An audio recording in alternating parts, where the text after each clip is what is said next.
Welcome back. The Competition Commission has fined 15 construction companies 1.4 billion rand for what it said was rampant collusive tendering related to projects concluded between 2006 and 2011. The Commission received applications from 21 firms in the construction industry which covered instances of collusion or anti-competitive behavior in over 300 projects worth an estimated 47 billion rand. Now, let me say that again. They divvied up 47 billion rand between them, and they only get fined 1.4 billion rand. Should this be allowed? Shouldn't they go to jail? I'm joined today by Sandile Zungu of the Black Business Council and Deputy Competition Commissioner Trudi Makhaya to discuss this.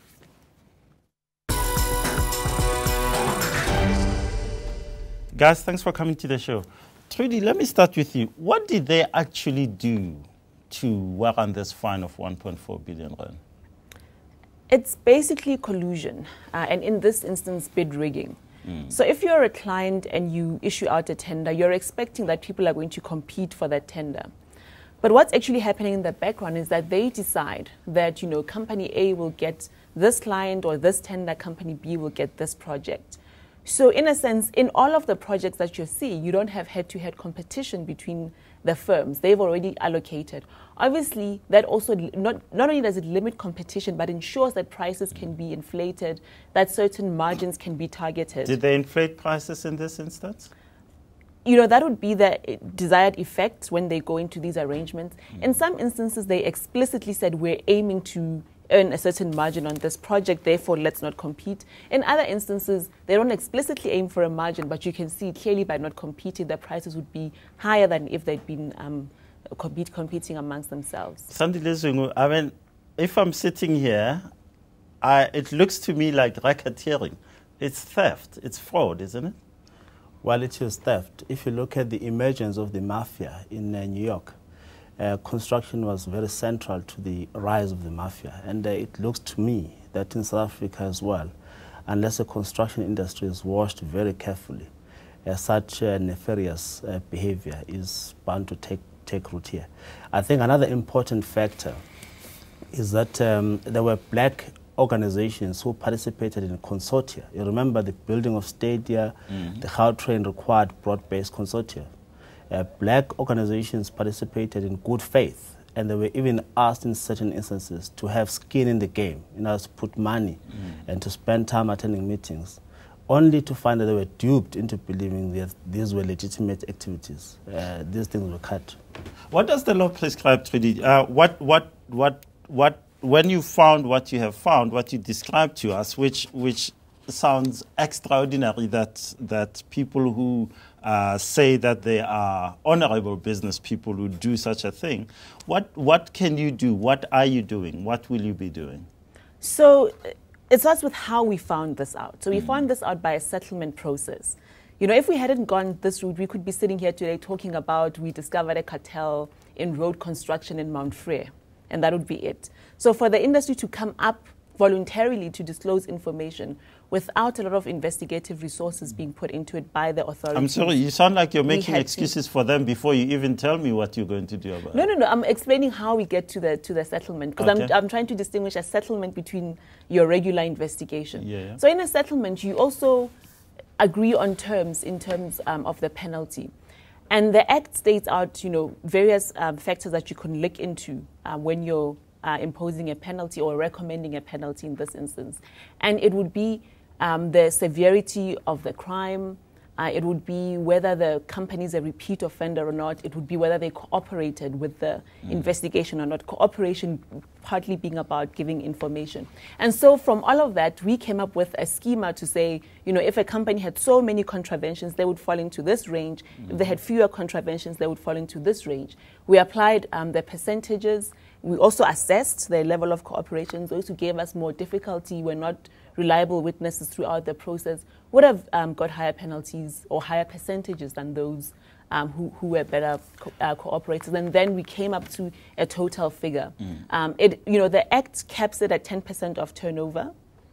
And so we have that limit. And within that limit, we slotted in different firms. Okay, so it's 1% of turnover for which year? So it's 10% maximum for the year the year in which the year before the penalty is imposed. And that's 2010 that you looked at? Yes. Unfortunately, many of these guys seem to have been doing this since 1998. And your remit was 2006 to 2011. That's so the other issue. You're letting them go on the other No, years. that's also the act. We can only prosecute within a 3-year window period before the action and when we start the investigation. So anything beyond that 3-year period is considered prescribed by the law, and we can't impose penalties on that. Sandile Zungu, it sounds like it's a nice game to be in, because what happened is that the minute the market heard that Trudi had just given them these, looks like a slap on the wrist, the share prices went fantastic. Yeah, we've gotten away with it. Well, clearly the shareholders of these companies were pleased because they had already factored much higher penalties, because they thought much higher penalties were deserved in this case. 10% of 47 billion rands would have been 4.7 billion. I even suspect that the 47 was the original contract value, but with cost overruns, these projects may have run into more than 60 billion. I've got absolutely no doubt about that. And the fact of the matter as well is that some of this investigation excludes projects like the Stadia and, for example, King Shaka International Airport, Dube Port, which obviously we're waiting with anticipation what sort of penalties will be meted out there. Our expectation as a Black Business Council will have been at least 10, 15 billion rands penalties on this. And the other thing as well, Competition Commission prides itself of having dismantled the cartel. We argue that they have not dismantled the cartel, they've exposed the cartel. The question is, where are those individuals who are at the center of the cartel activity? I want to come to that point, but firstly, on the point of the severity of the penalty, he's saying you're playing around 1.7, 1.4 billion rand, at least 10 billion rand is asking for. And this is someone in business. It's not someone out on the street like me.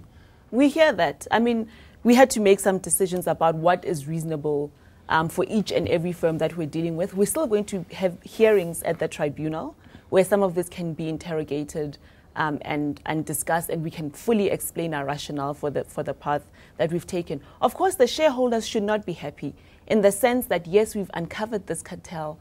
We expect that we've broken it because the trust relations between the cartelists would have been broken. The secrecy, the element of secrecy has been taken away. However, they've exposed themselves to reputational damage. They've exposed their firms to further criminal investigation if the criminal authorities choose to do so. They've exposed them to claims for civil damages, where in our act, those who have been harmed by anti-competitive conduct can go into the courts and claim for the damages from that harm. So, I think the penalty is part of that discussion and is where the competition, that's as far as we can go as the Competition Commission. But there are other instruments in society that cartelists expose themselves to. Yeah, but you were afraid to go that way. You opted to open it up and negotiate and get a few people to admit and then do it. So I don't know if the law enforcement agencies will be able to get much from this. They should be able to if they choose to do so, because they have investigative powers. They know exactly which firms, which projects. We've given them basically the fact base to say this is what happened. How bad is collusion in business in general and particularly in construction? I mean, I see a lot of the CEOs issued statements this week saying, oh, it's a few rotten apples, oh, I can't find the guy who was there in 2006 and so forth. It sounds ridiculous to me. It sounds like they're playing you. Look, I don't think South Africa is the bastion of merit-based competition. We shy away. We come from a legacy of cartels, of massive government intervention, of arrangements in the economy. So we do have issues with how we think about competition in business. And I think in exposing cartels, we've had them in steel, in fishing, in food. It's clear that we have a problem. Is it always going to be massive penalties that end that? No, I think it has to be the broader conversation. It has to be policy. It has to be other players coming to the party to root this out. Sandile Zungu, you spoke about black directors in particular, black shareholders in particular. Shouldn't they also be held liable? I mean, when you go into a company and you're sitting on the board and you're a shareholder, clearly you know what's going on when you see the profits rolling in and it's huge, massive amounts of cash. Well, our view as a Black Business Council is we're not saying this is a black-white issue. There may have been, among these executives who were at the center of cartel activity, there may have been black directors for that matter. We're not making a distinction, but we are very clear that black organizations were invited to become part of consortia, and they were duped into believing they were participating in proper activities. So we're saying let the law take its course. I'm not sure that they were duped. They sat on the boards of these businesses. No, I'm talking about when they were forming consortia, Party X was invited to participate, and they sat only to find that the construction major in that consortia threw away the tender to its competition and went around to get subcontract work and also get a fee for loss of the contract. That's fronting, though. The black organizations were left in the lurch. And they will obviously, through the Black Business Council, institute class action. We're intent on doing that, and also will make a representation to the competition tribunal that the fines should be higher and that there should be reparations for black organizations who were duped. You've also called for the blacklisting from in-structure work of some of these companies. That's a very important factor, Justice. You know, we pride ourselves as South Africa of exporting construction companies which are strong into Africa, but we're exporting bad examples of people who will try to manipulate prices, and you'll see that most of the construction companies from South Africa are not successful in Africa for the same reason, that they're exporting a bad model into where they're not well received.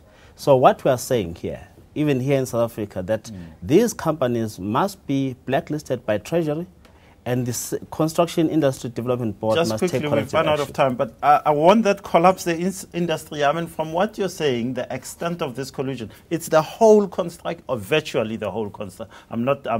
Virtually the whole of it looks like it's rotten to the core.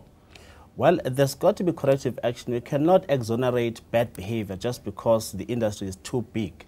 It will not fail because there are good professionals who will be prepared to move, to migrate to organizations, new organizations who are prepared to do the work properly. Trudi, Makhaya, you get the last word. How do we ensure that this doesn't happen again? I think there are various tools in society. For instance, the clients in their procurement rules and in the scrutiny they place on these companies should ensure that in future we have a more competitive industry. The firms themselves, their shareholders, all their shareholders, black or white, should ensure that there's corporate governance in these companies and that executives can't get away with this kind of behavior.